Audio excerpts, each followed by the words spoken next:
It's a common sense recap of the big stories. It's Katz and Cosby on 77 WABC. We have the former Speaker of the House, Yep. Newt Gingrich, one smart guy, one religious person. Newt, tell me, what the heck is going on? Newt, Mr. Speaker, Thank you for getting back. Look, the problem is not Biden. The problem is the Democratic machine. Biden by himself would probably lose decisively, but the teachers union, for example, they don't care if Biden has totally lost his mind. He's the guy who gets the money. The left-wing environmentalists, they don't care about Biden. He's the guy who has their policies.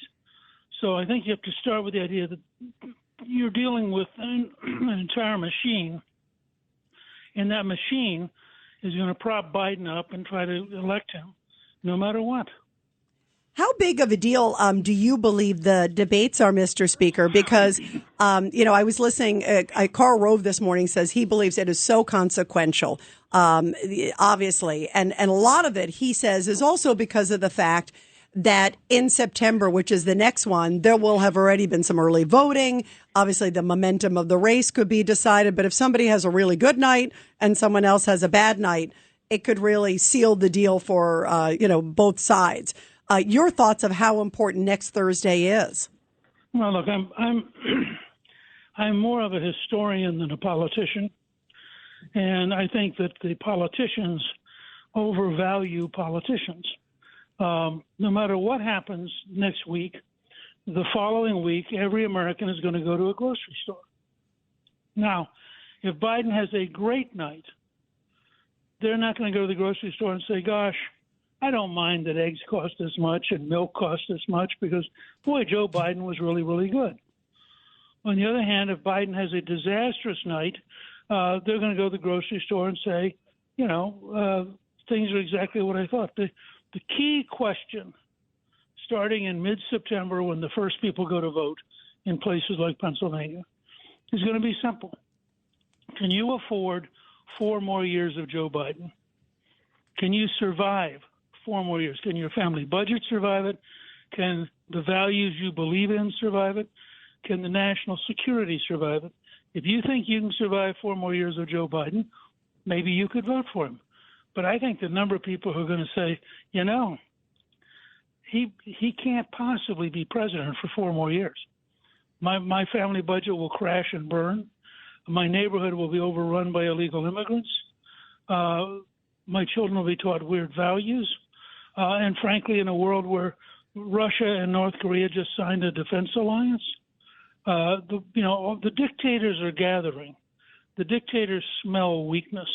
They watch Joe Biden dodder around, get confused, have to be helped by the Italian prime minister or has to be helped by Obama. And they just think to themselves, that's the commander-in-chief for the Americans? I think we can take them. And I think that's really dangerous. Yeah, no, those are great points. Now, let me just play devil's advocate, just because I've been seeing some commentators coming out there that Joe Biden's going to keep going on the attack. He's going to say convicted felon. He's going to use January 6th. And he's going to, basically say the economy's not so bad. How would you respond? Well, first of all, I think he tells everything you need to know about how sick the system is, that the New York Appeals Court just said that the gag order on Trump could be extended without limit.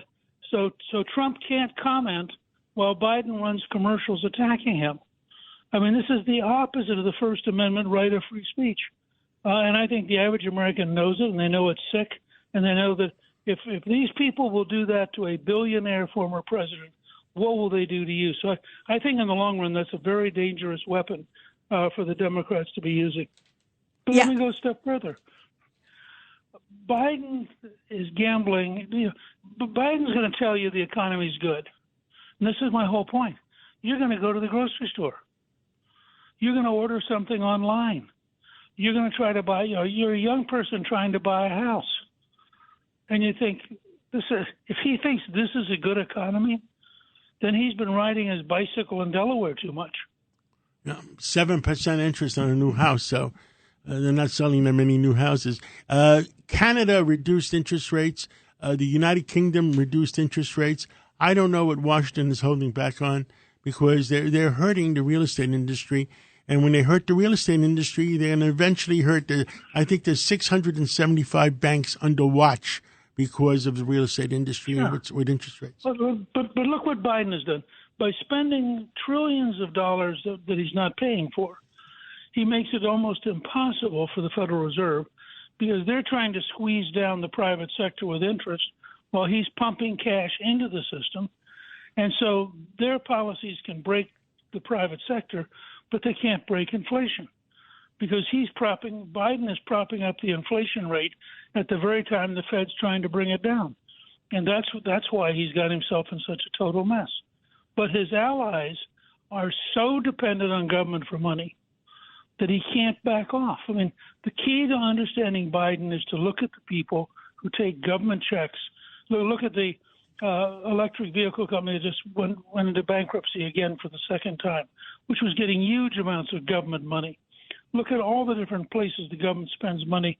Look at the number of illegal immigrants. I think every fifth hotel room in New York City currently is being occupied by an illegal immigrant. Well, that's all government money.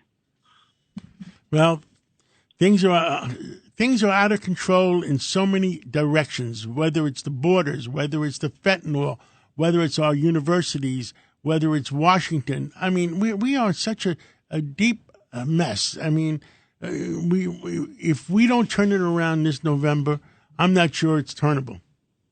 I think that's right, and I think that's why Biden will have, in the end, Jimmy Carter had the same situation. He looked okay in the polls until about 2 weeks out, and all of a sudden people said, wait a second, I can't take 4 more years of Jimmy Carter. Well, I think you're going to see the same effect here. If you watch what's happening, despite the Fox News poll, which I think was frankly an aberration and not an accurate poll, I think overall you see in state after state, Biden is just steadily slipping. And the reason is, in the real world, whether it's having this illegal immigrant who rapes and kills a mother of 5 the other day, or whether it's having the Venezuelan criminals who beat up the New York cops, or whether it's the fentanyl, which is killing more Americans than the Vietnam War. You look at all these different pieces and you say to yourself, can you afford 4 more years like this? And I don't think anything Biden can say. Now, in his base to his constituents, there's 35 or 40% of the country that'll say yes. But I think 60% of the country is going to end up saying no. Yeah. I agree.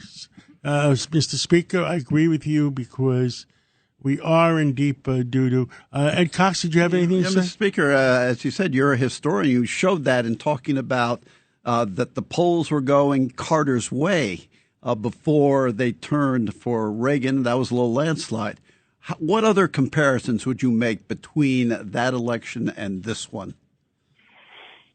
Well, I would say that there are certain parallels. I think Reagan was beginning to break through. It's very interesting. There is a YouTube video of Reagan going to the South Bronx, which I went and looked at when Trump went to the South Bronx. Reagan actually got a much more hostile response. I mean, people were yelling at him. They clearly didn't have the kind of staff work that Trump has. But Reagan didn't have the kind of pull. I mean, people loved him, and I worked with him, and I certainly thought he was one of the great Americans. But Trump has a passionate pull for people because they see him standing up for them. And so particularly Trump is creating a brand new blue-collar Republican Party, which is part of why we have some never-Trumpers, because if you were, skull and bones at Yale and you wanted to be a Republican so you could go to the country club on Sunday and feel good about yourself, and now all of a sudden, the people who wait on you at the country club are all for Trump, but you feel kind of uncomfortable because you didn't want to belong to the party they belong to. And so what you're seeing is this fascinating shift where there's an upper-class drift towards Biden and everybody else drifting towards Trump. Trump will probably get the highest black vote of any Republican since Dwight Eisenhower. Wow. We all agree. We all and agree. he'll probably get a higher Latino vote than any Republican in history. So you're seeing things happen out there, and young people, by the way, have begun to shift for a practical reason. You know, it's fine to say I'm really for green policy until you learn what it's going to cost you. And then you find out you can't afford the car, you can't afford the house, you can't afford the electricity. And you say, well, how about a light green, not a dark green? We all agree.